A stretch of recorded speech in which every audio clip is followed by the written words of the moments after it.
On continue sur ce congrès des boîtes à vélo. Je suis avec David Blouet. David Blouet, il s'occupe, il fait du vélo, vous allez voir, vous allez comprendre avec le nom, la Libricyclette. Libricyclette. C'est quoi la Libricyclette, David? C'est une librairie à vélo que j'ai créée, que j'ai ouverte il y a 5 ans dans le département de l'Allier, sur un territoire qu'on appelle le Bocage bourbonnais, qui se situe entre Moulins et Montluçon, et dont le cœur de l'activité est situé dans la ville thermale de Bourbon-l'Archambault.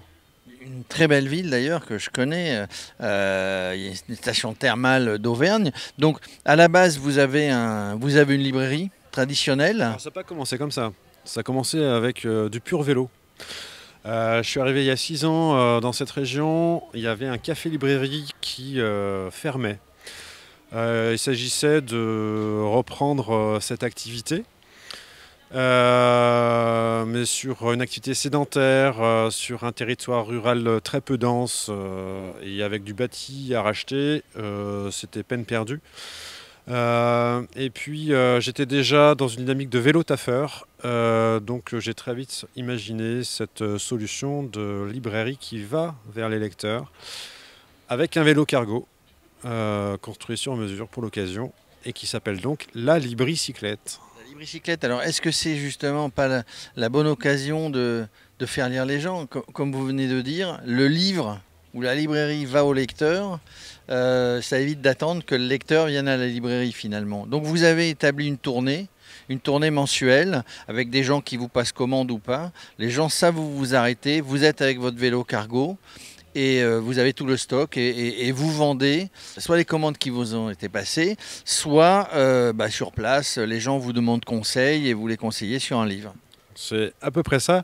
Alors tout le stock, il faut savoir que sur le vélo, je peux transporter 250 ouvrages au grand max, ce qui est déjà pas mal.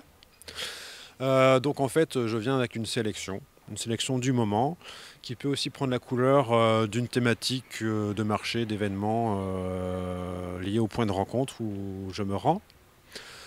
Je disais tout à l'heure que en fait, je, j'avais commencé en vélo cargo. Au fil du temps, donc est venu le magasin qui sert d'appui en fait, hein, alors qui est ouvert 3 demi-journées par semaine. Ce qui... Du coup, vous avez fait ça parce que vous aimiez faire du vélo, mais c'était aussi un besoin de gens qui ne veulent pas ou qui ne peuvent pas se déplacer pour venir acheter un livre. Alors c'est ça, parce que en fait, il faut savoir que sur un territoire rural très peu dense comme le nôtre, si vous n'êtes pas sur un bourg-centre, c'est 10 minutes de voiture pour accéder à la première boulangerie. Alors le livre, n'en parlons pas.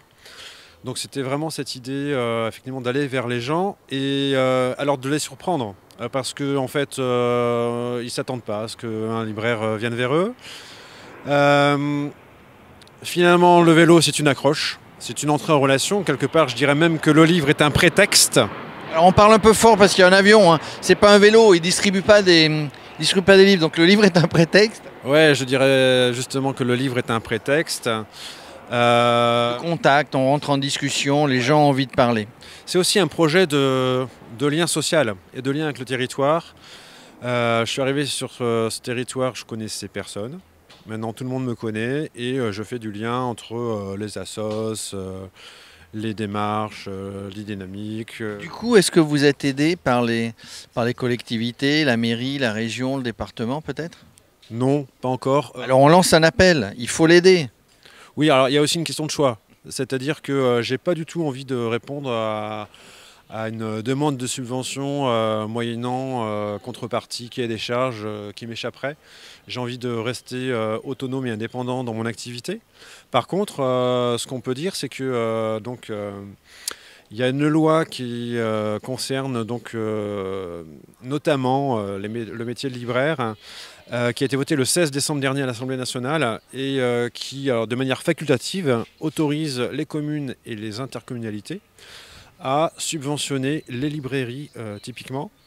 Moi, ce qui m'intéresserait, c'est non pas de répondre ou de demander une subvention contre contrepartie, mais plutôt d'associer une collectivité, par exemple, dans une structure coopérative de type société coopérative d'intérêt collectif. Pour moi, ça, c'est l'avenir de la librairie. Parce qu'il faut trouver des idées, hein. Les gens vont de moins en moins. Juste pour terminer, vous le faites à vélo. L'Allier, c'est quand même... ça descend. Ouais, mais ça monte un peu aussi. Hein. Ça monte aussi, on est sur les piémonts de l'Auvergne, dans la diagonale du vide, sur une faille carbonifère, qui est historiquement... il y a plusieurs sites là où je m'arrête auprès des lecteurs, qui sont des anciens sites miniers. Donc il y a du dénivelé. Donc il y a une bonne paire de mollets, mais aussi donc, un vélo assisté électriquement. Et puis tout plein de rencontres. Voilà, tout plein de rencontres. Le livre qui vient au lecteur, c'est plutôt une bonne idée. Moi, on fait le Tour de France aussi à longueur d'année. J'en ai pas vu beaucoup. On connaît les bibliobus. Mais maintenant, il y a la libricyclette. Si ça marche bien dans l'Allier, peut-être que ça va donner des idées dans d'autres coins de France. Merci. Avec plaisir. On est, juste pour préciser, on est 8 libraires à vélo en France.